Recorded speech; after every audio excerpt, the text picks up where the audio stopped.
Fala pessoal, Daniel Oliveira por aqui. Sejam bem-vindos ao nosso fórum sobre gestão do quadro social. A SOQS 2022. Você é nosso convidado, nossa convidada, para o maior evento sobre gestão do quadro social, né? A famosa organização do quadro social. Ela é uma iniciativa do Você Mais Cooperativo, em parceria com o Eduardo Pessoa, nosso querido Dudu, que nasce com o propósito de apoiar e sensibilizar as cooperativas sobre a forma de implementar a estratégia de OQS de forma eficaz e também auxiliar e contribuir com a formação e o desenvolvimento dos colaboradores que estão à frente desse trabalho. Hoje, o case é sobre um tema tão desafiador dentro do cooperativismo: participação e engajamento do cooperado. E para esse debate trouxemos o Márcio Heleno de Souza. Ele é administrador com habilitação em administração de cooperativas, especialista em gestão de pessoas, mestre em administração e consultor e palestrante dentro do nosso segmento cooperativista. Márcio, muito obrigado pela sua disponibilidade, estar conosco. Seja bem-vindo e o palco é seu. Obrigado, Daniel, por esse convite. Agradeço o convite. Eu acho que é um tema muito gostoso e muito bacana da gente poder estar conversando e discutindo um pouco aqui com vocês. Bom, eu coloquei aqui uma pequena apresentação para conduzir a nossa conversa aqui. Vou apresentar alguns insights, algumas reflexões sobre esse tema e depois, ao final, fica aí aberto para os questionamentos que possam ser feitos com relação a esse tema. Bom, o que foi proposto é a gente refletir um pouco sobre essa questão dos desafios e a participação do cooperado. O que a gente vê ao longo desse processo, em mais de 20 anos que a gente acompanha as cooperativas e vê isso no dia a dia, as dificuldades, quais são os desafios que a gente tem para continuar mantendo ou para ampliar a participação do cooperado nas nossas cooperativas. O que a gente precisa fazer? Então, tem alguns insights, algumas reflexões que estou trazendo aqui para vocês, para que a gente possa fazer essa análise sobre esse cenário. Então, diante disso, a primeira pergunta que a gente tem que fazer, que é a pergunta que o Daniel provocou e trouxe aqui para a gente, é como ampliar a participação e engajamento dos cooperados. A gente sabe ainda que nós sofremos muito com essa questão da participação e do engajamento. Basta ver as nossas assembleias. A gente tem assembleias ainda com baixa participação, temos muitas vezes que criar estímulos extra para o cooperado ir, porque ele não compreende o papel dele enquanto cooperado, enquanto dono do negócio, e muitas vezes ele se coloca numa posição até de cliente da cooperativa e não de dono, de usuário e dono da cooperativa. Então, diante disso, eu trouxe aqui algumas reflexões e alguns pontos que eu acredito que contribuem para que a gente possa melhorar e ampliar essa participação. O primeiro deles é o seguinte: a gente compreender essa figurazinha aqui, Daniel, que eu acho que é importante de compreender. Na maioria das nossas cooperativas, a tendência é que ou a cooperativa tem um viés meramente empresarial, e aí ela só olha para o cooperado como número e só quer saber do resultado. E aí, às vezes, a cooperativa está crescendo mesmo economicamente, está expandindo, mas cada vez que ela faz esse processo de expansão, de crescimento, ela se afasta do seu cooperado. Ela não conhece mais o cooperado, ela não sabe mais as necessidades do cooperado, ela não sabe o que pode se fazer por aquele cooperado. Então, ela começa a agir de forma sem uma estratégia voltada para o seu proprietário, para o seu dono. Então, é até engraçado a gente ver isso, que cada vez mais as empresas, por exemplo, elas tentam conhecer melhor o seu cliente. E nós, às vezes, não conhecemos o nosso dono. O dono do negócio a gente, às vezes, não conhece. Então, esse é o primeiro desafio que a gente tem que fazer. A gente precisa crescer, sim. A gente precisa ser competitivo, sim. Mas a gente não pode perder, por essa necessidade de expansão, perder de vista a razão de ser da cooperativa. Por que ela foi criada? Qual foi o propósito da cooperativa? Então, esse é um primeiro ponto. É claro que existe o outro lado dessa moeda também. Quando a gente também, enquanto cooperado, só vê a cooperativa como usuário. A gente só quer os benefícios da cooperativa. A gente quer uma taxa menor, a gente quer um insumo mais barato, a gente quer vender o nosso produto com um maior ganho, um maior valor agregado, mas, no entanto, a gente também não participa do negócio, a gente não auxilia no negócio. Acha que o presidente, o gestor, o diretor, ele tem que se virar, ele tem que dar os seus pulos, né, para poder fazer a gestão. Então, o grande desafio que a gente começa aqui nessa conversa de engajamento é o seguinte: é a cooperativa compreender que ela está sob um pilar social e econômico. E esse pilar social e econômico é que ela não pode nunca afastar. E talvez aí está o ponto que você trouxe aí nós temos tanto que debater a OQS. Quantas cooperativas nossas, talvez esse seja um primeiro questionamento, quantas cooperativas nossas verdadeamente têm praticado a organização do quadro social? E aí a gente faz um paralelo com a empresa mercantil, que não tem nada a ver com a gente, mas a gente consegue fazer um paralelo. Quanto que é o esforço hoje em dia que a gente vê das empresas mercantis em buscar conhecer cada vez mais seu cliente, buscar cada vez mais ter informação do seu cliente, porque ela sabe que é a razão do seu negócio. E qual que é a razão do negócio da cooperativa, se não os seus cooperados? Se um dia ela perde seus cooperados, ela deixa de ter a razão de existir. Ela deixa de ser importante, né? O que vai manter uma organização nesse processo de revolução que a gente está vivendo é exatamente ela ter algum grau de importância para os seus usuários, no caso das cooperativas, para os seus proprietários, que são os seus cooperados. Então, esse é o primeiro ponto. A gente precisa conscientizar as duas pontas, de quem está na gestão, de saber que está na gestão e precisa e tem que manter o cooperado cada vez mais próximo, criando canais de aproximação, e quem está do outro lado, a partir do momento que é feita essa conscientização, sendo convocado a participar efetivamente, ir nas assembleias, nas reuniões, participar dos processos sucessórios da cooperativa, e isso tudo vai fazer com que a cooperativa se torne mais forte. Dito isso, nesse primeiro análise, esse primeiro ponto que para mim é crucial na nossa conversa, a gente tem que pensar o seguinte: nós estamos passando por um novo momento que não vai voltar mais. A pandemia acelerou alguns processos e um desses processos foi a tecnologia toda que está aí nesse momento. Nós estamos aqui conversando à distância e quantos treinamentos, quantos cursos e quantas coisas agora a gente já tem visto e tem mudado.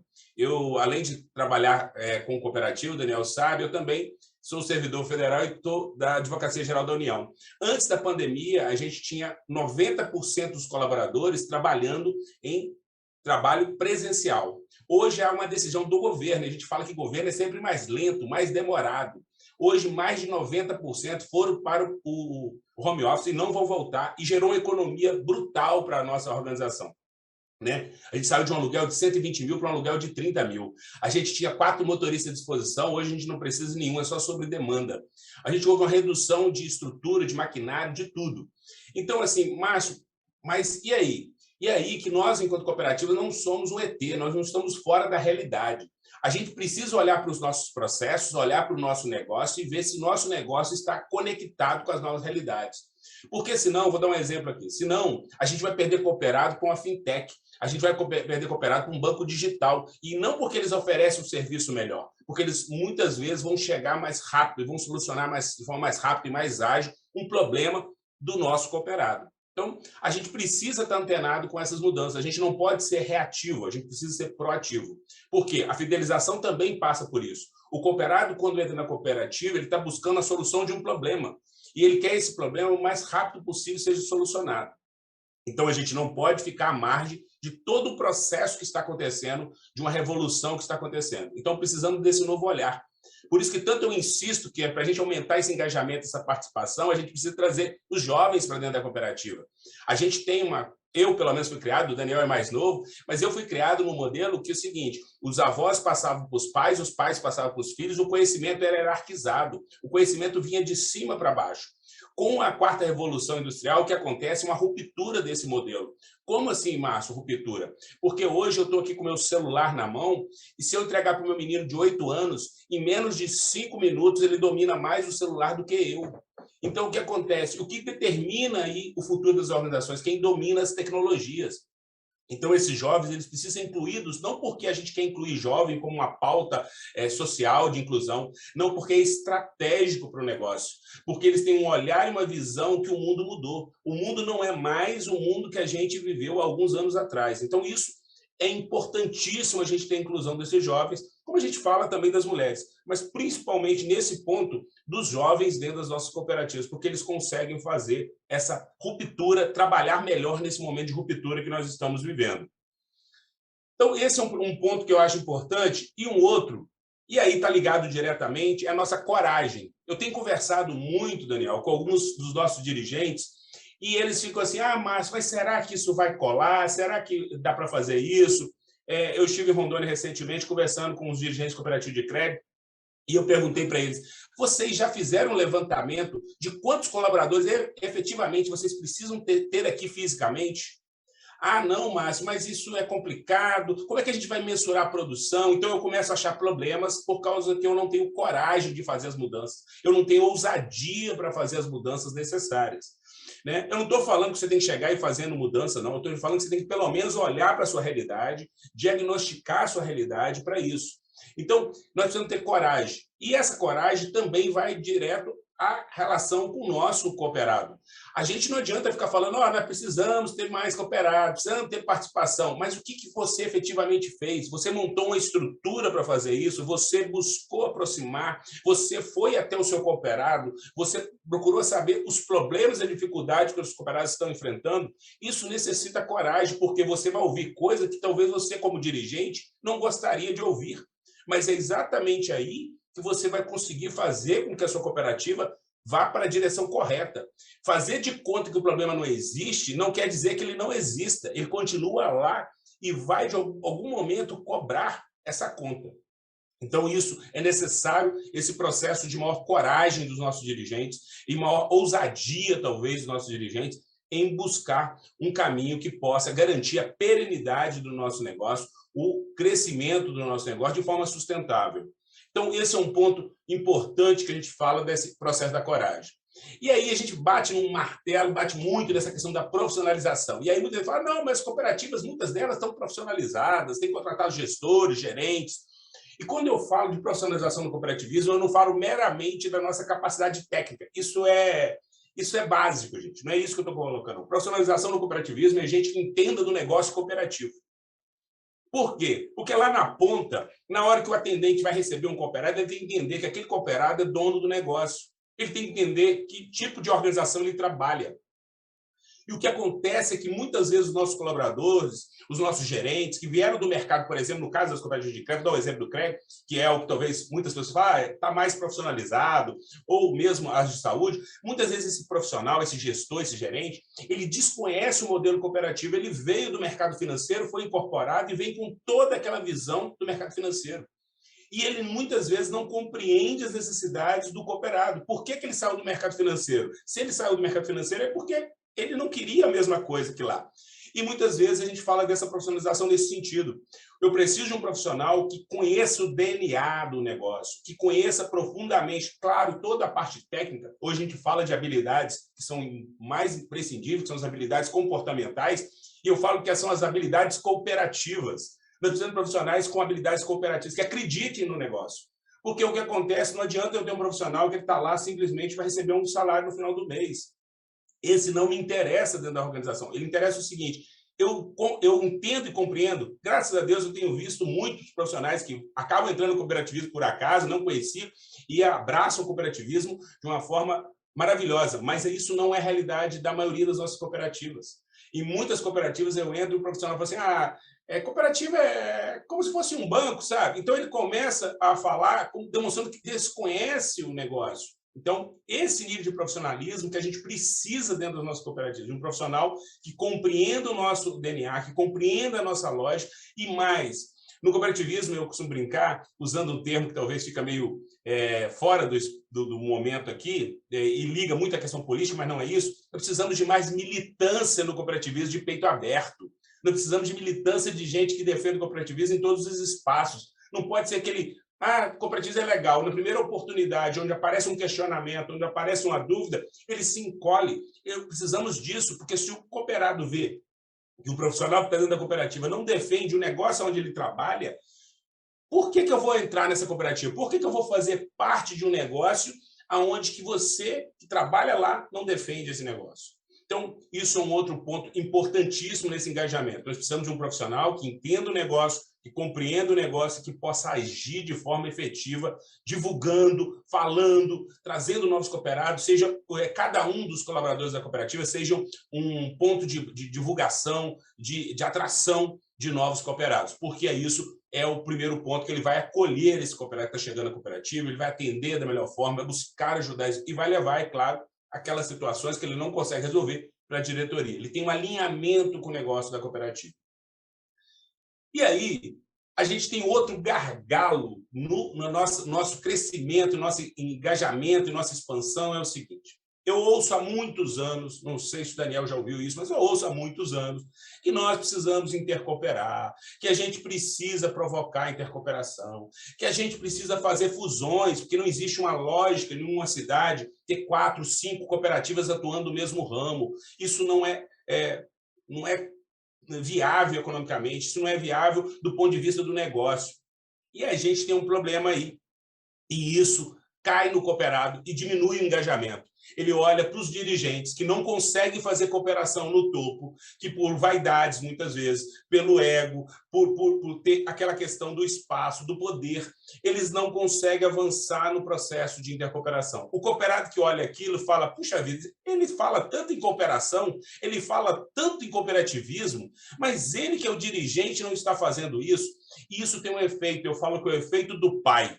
O que é o efeito do pai? Imagina que eu seja um fumante, eu estou fumando e falo para o meu filho, ó, fumar faz mal, não fume, você não deve fumar, mas eu estou fazendo. Então é a mesma coisa, só que invertida. Eu falo que o cooperativismo é bom. Discurso não funciona se na prática eu não estou demonstrando que eu estou seguindo no caminho da cooperação. O que justifica, muitas vezes, a gente não fazer essas intercooperações, ou, no caso de muitas cooperativas, fusões e incorporações. Mas pensando na intercooperação, por que a gente tem tanta dificuldade de atravessar a rua e lá conversar uma cooperativa de crédito com a cooperativa de saúde, consumir produtos de uma cooperativa agropecuária, só que fazer isso de forma estratégica, não só, eu vou vir um rótulo aqui de cooperativa, vou consumir, não, de forma estratégica, de forma de fortalecer todo o segmento. E aí, mais uma vez, eu tenho que ir para olhar o mercado das empresas mercantis para falar assim, a gente não coopera porque é bonzinho, não, gente. É porque é estratégico. Existe por muito tempo um discurso, esse discurso eu não gosto muito dele, que é cooperar porque é lindo, porque é maravilhoso. Não, não é cooperar porque é lindo e maravilhoso. Cooperar porque é bom para todos que estão ali. Se não for bom, não é interessante. Eu costumo usar uma historinha. Quando a gente vai, por exemplo, olha para os norte-americanos, eu não gosto muito do modelo cultural deles, mas eu admiro alguns pontos da visão dele. Quando você olha para os americanos, ele é o seguinte: se a gente for pensar, eles vão fazer uma festa, a festa mais sem graça que tem, o churrasco lá tem um bife de hambúrguer, uma salsicha, no máximo chama o vizinho. Se nós, brasileiros, vamos fazer uma festa, começa o churrasco com 10 pessoas. No final da festa tem mais de 100 gente que você nem conhece, está lá nessa festa, lá comemorando com você. Então, para fazer festa, a gente é bom como ninguém no mundo. Só que tem um outro lado. Quando é para ganhar dinheiro, o americano não importa se é com a Venezuela, se é com o Iraque, se é com qualquer lugar do mundo, com qualquer sociedade. Ele faz pactos pensando de forma estratégica. Porque interessa ao seu povo, interessa aquela realidade. Nós aqui, quando vamos nos associar, nós vamos entrar, fazer parte de uma cooperativa, a gente já entra com desconfiança. E será que o Daniel eu posso confiar? Será que o fulano eu posso confiar? Então, a gente precisa quebrar essa loja de desconfiança usando qual critério? Transparência, e aí é mais um ponto para fidelizar. Eu preciso criar transparência, e além da transparência, eu preciso demonstrar isso. O meu cooperado precisa saber que fora da cooperativa ele vai estar perdendo. Perdendo, no primeiro momento, em negócios, e no segundo momento, nessa capacidade coletiva de multiplicar resultados sociais. Então, tem 2 pontos que é importante a cooperativa demonstrar. E a intercooperação é uma chave disso. A gente precisa atravessar esse ponto, porque se a gente não conseguir atravessar esse ponto, a gente não consegue demonstrar para as bases, para os cooperados, que aquele que está lá no dia a dia, ele não consegue olhar para a cooperativa e ver, puxa vida, eu estou vendo que esse negócio vale a pena. O meu dirigente está demonstrando isso, ele está sinalizando que vale a pena. Então, isso é um ponto crucial, a gente precisa plantar, mas não só no discurso, a gente precisa estabelecer estratégias.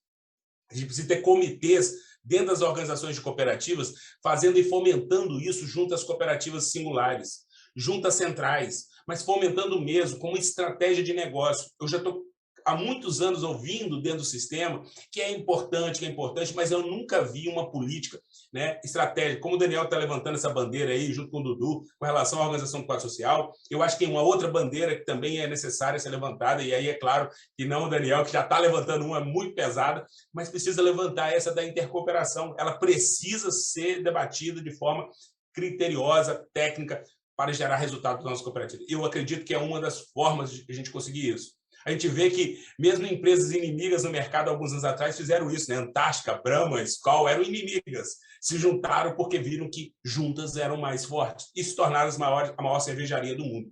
Então, a gente precisa pensar de forma estratégica, né? Às vezes o mercado quer lá, que a gente fala, esse aqui não tem nada a ver com a gente, mas às vezes eles nos ensinam dos aspectos que, para competir, não necessariamente a gente não precisa cooperar, a gente precisa cooperar para ter capacidade competitiva. Então, esse é um outro ponto aqui que a gente precisa fazer de reflexão. Outra coisa que não dá para a gente pensar é fazer o discurso do cooperativismo sem agregar valor. O cooperado, toda hora que ele olhar para a cooperativa e ver que a vida dele está pior, é reflexão básica, gente. Ele tem que sempre olhar para a cooperativa e falar, puxa vida, eu olho há 2 anos atrás e a minha vida hoje está melhor do que 2 anos atrás. Eu olho há 1 ano atrás e está melhor hoje. E quando eu falo melhor, a gente não pode cair na armadilha, mais uma vez, armadilha meramente econômica. Essa armadilha é a mais fácil, é a mais óbvia que eu fico vendo de alguns gestores tomarem. Não, eu estou dando retorno, ele está recebendo sobras, esse não caia nessa armadilha. Não que não possa gerar sobras, não que não possa gerar resultado para o cooperado, mas você tem que pensar de forma muito mais ampliada que isso. Eu falo que você tem que pensar na cooperativa, além do aspecto econômico e social, que a gente já falou, e eu tenho que ter uma visão que esse cooperado se sinta parte de um grupo, parte de uma sociedade, onde ele é acolhido, onde as pessoas estão preocupadas com ele. O que vai manter as relações, o agregar valor aqui, são o nível e a qualidade das relações humanas que vai ter essa pessoa aonde ela está inserida. Então, é claro que ele quer resultados econômicos, e claro que nós temos que pensar, mas quanto que ele está sendo acolhido, respeitado nas suas necessidades, nas suas individualidades ali dentro do negócio cooperativo. Então, esse é um outro ponto que eu sempre tenho que olhar no meu retrovisor. Eu sempre, quanto cooperativo, olhar e perguntar assim, o Joãozinho, que entrou aqui na cooperativa, como que foi a situação dele? E, se possível, poder mensurar isso, tanto quantitativo quanto qualitativamente. Porque no primeiro dia que ele tiver dúvida, você chama o Joãozinho e fala, Joãozinho, olha aqui, quando você chegou aqui, a situação era essa, não era essa? Você concorda comigo que essa era a sua situação? Olha como que a gente evoluiu. Será que é uma crise, talvez um momento? Será que a gente não pode continuar avançando? A gente só tem ganhado ultimamente. Agora, se você não tem isso para mostrar para ele, provavelmente ele vai embora. Ele precisa ter isso, senão ele vai embora. Então, esse é um ponto que é importante na gente, mais um ponto aí que a gente precisa estar avaliando. E a outra, que nós, no cooperativismo, se a gente quer fidelizar, quer fazer que as pessoas façam parte, a gente tem um problema sério. A gente já fez várias estratégias, né? Eu já vi, assim, acompanho o sistema, acompanho as cooperativas, e há investimento, algumas cooperativas têm investido até muito, mas talvez está faltando aonde o time, talvez aí a gente tenha o mesmo problema que a gente tem no aspecto econômico, tentar equiparar a nossa estratégia de marketing à estratégia de marketing de uma empresa mercantil. É não entender o nosso negócio, a forma que a gente tem que fazer isso para chegar na sociedade, para chegar no nosso cooperado. E eu costumo brincar que a gente tem um problema da síndrome da pata. Todo mundo fala, o cooperativismo é a melhor forma de organização econômica e social que existe. O cooperativismo é a chave para o futuro. Eu ouço isso desde que eu cheguei na faculdade, há mais de 20 anos atrás, e ouço isso o tempo todo, e acredito, Márcio, acredito, mas não adianta eu já sou convertido, não adianta eu acreditar, eu preciso de converter pessoas a acreditarem nisso. A gente precisa passar da barreira dos 10% da população do Brasil no cooperativo, a gente precisa ser comparado igual em outros países, que tem na Europa, quando tem um percentual muito maior do que esse, ou mesmo, mesmo nos Estados Unidos, a gente tem um percentual lá muito maior de pessoas participando de cooperativa, um país com um modelo econômico muito mais agressivo, a gente tem no Canadá, então a gente precisa disso.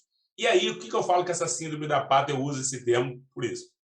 Dizem, né, tem um amigo zootecnista que diz que o ovo de pata, eu sei que ele é maior e diz ele que é mais nutritivo, faria melhor para a saúde humana e tudo mais. No entanto, a gente só consome ovo de galinha. Eu costumo dizer que a minha tese é o seguinte, a pata ela bota o ovo, ninguém fica sabendo. Às vezes só chega com os patinhos já, com o resultado final. Já a galinha não. Quando assim que ela acabou de botar o ovo, ela sai cacarejando, divulgando para os 4 cantos. Então, o que talvez a gente não tenha claro é como a gente vai cacarejar e não ficar escondendo exatamente isso. Como a gente vai divulgar de forma efetiva o nosso negócio, os nossos resultados e chegar até a sociedade. Não dá mais para você chegar numa pequena cidade onde tem uma cooperativa e perguntar para a pessoa, você sabe onde está a cooperativa? A pessoa fala assim, cooperativa? E tem um desconhecimento, isso não dá. Então, nós precisamos repensar essa estratégia. Eu não sou o maior especialista em marketing, mas acho que a gente precisa repensar o modelo que a gente chega na sociedade e que chegamos nos nossos cooperados. são duas estratégias diferentes. Uma é para a sociedade, e ela precisa ser melhorada, está muito abaixo do que a gente precisa, e a gente assim vai engajar e vai atrair novos cooperados. E o outro é para o nosso próprio cooperado. O nosso próprio cooperado, às vezes, também a forma que chega nele, a abordagem que chega nele, também não é a melhor, não é a mais adequada que a gente tem percebido, e isso é uma percepção geral de norte a sul do país. Então, a gente precisa sair dessa síndrome e precisamos ter estratégias melhores e mais efetivas. Foi feito já bastante coisa, a gente vem vendo aí, trabalhos são feitos, inclusive em mídia nacional, mas eu acho que a gente precisa de algo, não só pensando nessas grandes mídias, mas pensando nisso localmente, como a gente pode avançar e fazer isso gerar resultados aí. Bom, eu já comentei um pouco antes, e aqui com relação aos jovens, principalmente com relação à tecnologia, as mudanças, e aqui eu sempre brinco que eu fico pensando por que a gente tem tanta dificuldade em incluir mulheres. E ontem eu estava vendo uma propaganda, antes aqui de estar conversando com o Daniel, eu vi uma propaganda falando da questão política, né? É um problema crônico no Brasil a inclusão de mulheres, né? A gente tem os espaços para as mulheres, principalmente, são muito complicados. E eu falei para vocês que a gente vive numa sociedade que está mudando muito rapidamente e de forma muito ágil as coisas estão acontecendo. E aí, Márcio, por que você está militando para as mulheres? Só porque você quer mulheres participando? Não, porque também é estratégico. Por que é estratégico? Nós temos uma questão antropológica, isso tem alguns estudos sobre isso, que lá atrás, lá na nossa origem, o homem ele tinha uma única obrigação. Ele ia à caça, buscar o animal e trazer para casa. A mulher não, a mulher cuidava de vários afazeres, vários. Ela cuidava da horta, cuidava da casa, de várias coisas.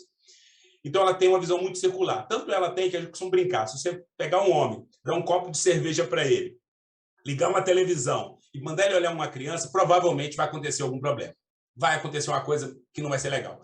Já viu muita gente brincar com as mulheres? Elas estão no telefone, vendo televisão, pondo a roupa para lavar, cozinhando, fazendo várias coisas ao mesmo tempo. Isso está muito da sua visão, capacidade de visão circular. Essa visão circular é tão necessária por quê? Porque as coisas agora não são mais de longo prazo, elas estão acontecendo aqui agora. E eu preciso de alguém que tenha maior capacidade de percepção do entorno. Então, as cooperativas precisam das mulheres não porque querem incluir as mulheres, não, porque as mulheres dentro da cooperativa contribuem com essa visão mais circular do negócio, com a visão que está acontecendo aqui agora, com a sensibilidade das relações que existem dentro do negócio cooperativo, né? Com a visão mais humana, às vezes, do negócio cooperativo.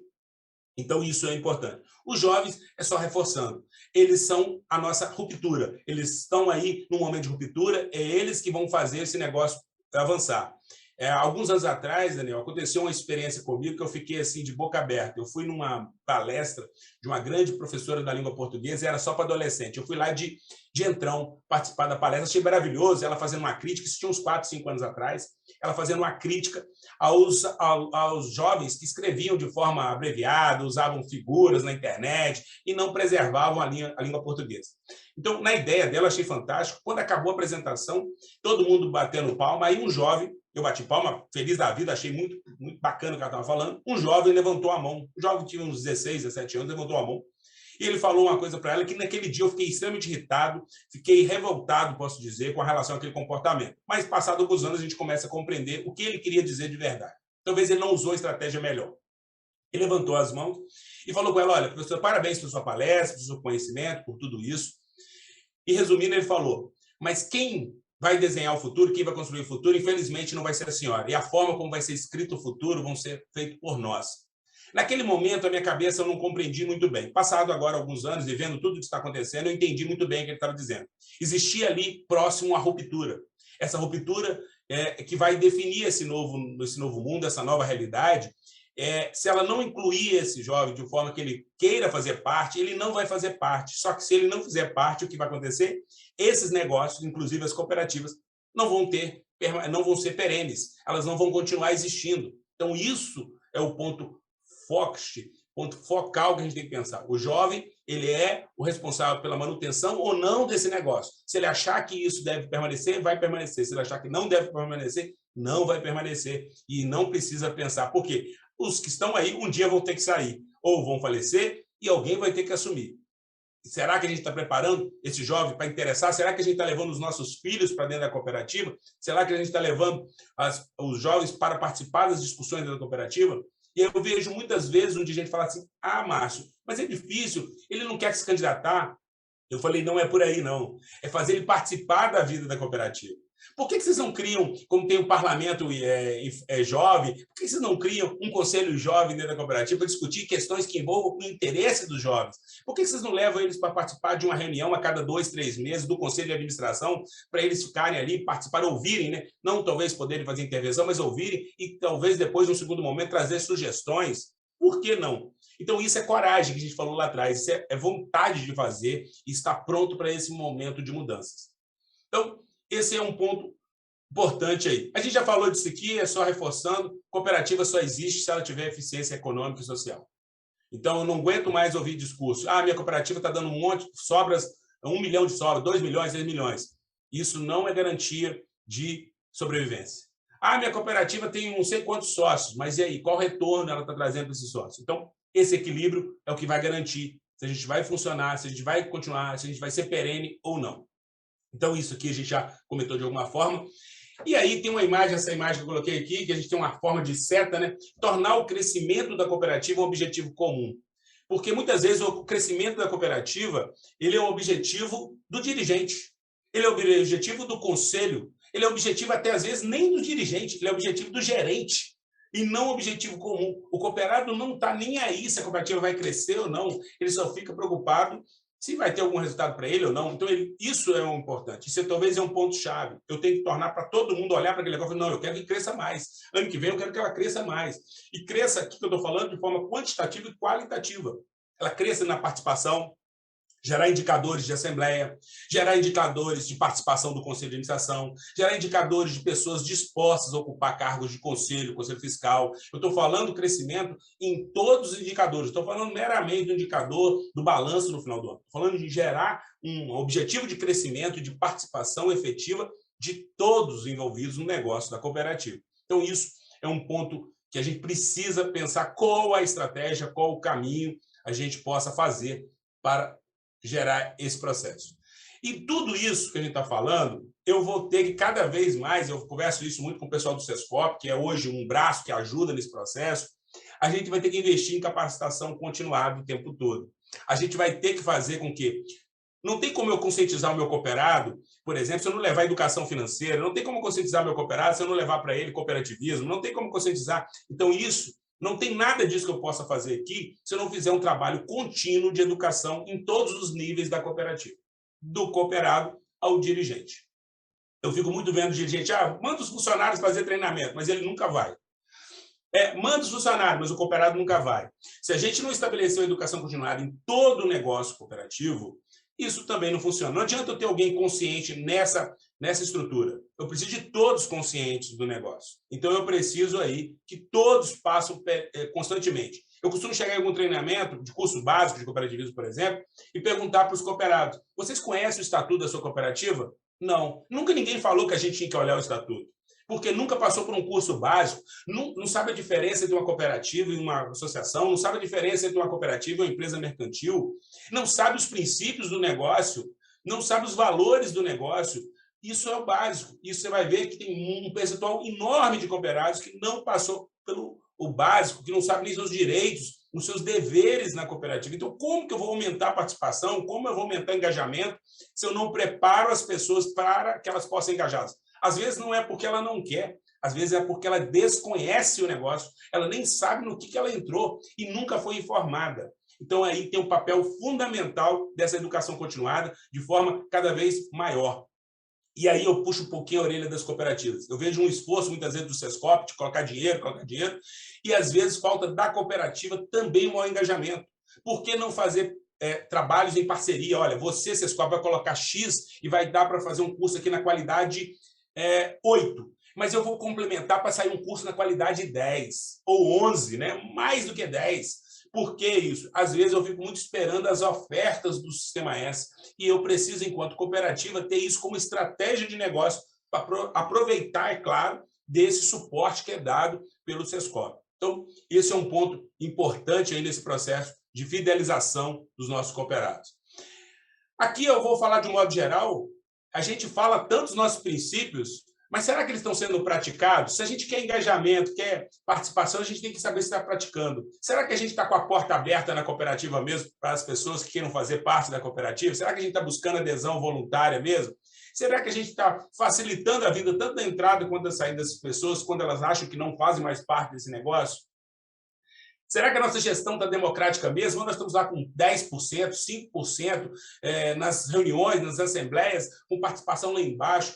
Que democracia é essa? E essa democracia, quando está na Assembleia, será que ela está sendo de fato, ou eu fico falando igual boneco, né, de posto, fica lá balançando a mãozinha lá assim, levantando, mas não sabe nem o que está votando, porque também não há transparência na prestação de conta, não há transparência no que está sendo definido. Então, será que a nossa democracia, efetivamente, que a gente fala como princípio, a gente está praticando dentro das nossas cooperativas?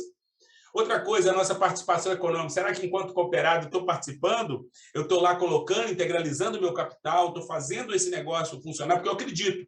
Então, eu vou saber se essa cooperativa está engajando, se está fidelizando, a partir do momento que eu estou me comprometendo e estou engajado com essa cooperativa. Eu vou participar economicamente, eu confio nesse negócio. Por que eu não vou colocar o meu dinheiro lá? Por que eu não vou colocar o meu capital lá? E autonomia e independência. Será que essas cooperativas estão autônomas? A gente vê, felizmente, no Brasil, algumas cooperativas que ficam aí esperando o Estado, esperando um órgão, esperando uma universidade, esperando uma estrutura externa e não tem a sua autonomia plena, a sua independência plena de negócio, de visão de negócio. E a educação e formação é isso que a gente acabou de falar. Será que nós estamos fazendo de forma profunda? Será que a gente está revendo o modelo de educação? Eu fico reclamando muitas vezes com alguns treinamentos, eu brinco com o pessoal do SESCOP, que eu falo, às vezes eu falo até demais, eu falei com eles, olha, não dá mais, a gente já avançou do início da pandemia, não dá mais para ter um curso onde a sala virtual não seja parecida com a sala presencial nos aspectos de funcionamento. Aí eles falam, como, Márcio? A câmera ligada é pré-requisito. Na sala de aula normal, você sabe se o aluno não quer assistir, ele vai no banheiro, ele sai, beleza, isso é parâmetro. Mas você precisa ter um mínimo de nível de comprometimento para poder dar cara, eu estou aqui fazendo treinamento. Mas o que se faz muitas vezes? É um engano bobo, que eu costumo dizer. A cooperativa fala, ó, se inscreve lá, mas ao mesmo tempo ela não libera o cooperado ou o colaborador para fazer o treinamento. Então ele fica trabalhando e desliga a câmera porque ele vai ter que atender telefone, porque ele vai ter que atender um colega que está trabalhando com ele, ele não é retirado do ambiente. Então, nós regredimos nesse aspecto, não porque o ensino à distância é ruim, não, ele é muito bom, ele levou a condição de chegar a muito mais gente do que antes, só que ele precisa ser melhorado. A gente precisa de estratégias que melhorem. Quais estratégias? A verdadeira participação. No curso presencial, o colaborador não tinha que sair da cooperativa e ir para o ambiente fazer o curso. No online tem que ser da mesma lógica. A cooperativa tem que preparar um espaço de treinamentos online para que esse colaborador possa sair. E se ela não tem esse espaço, que naquele período que ele estiver em treinamento, claro, com comprometimento, ele fique em casa para fazer o treinamento.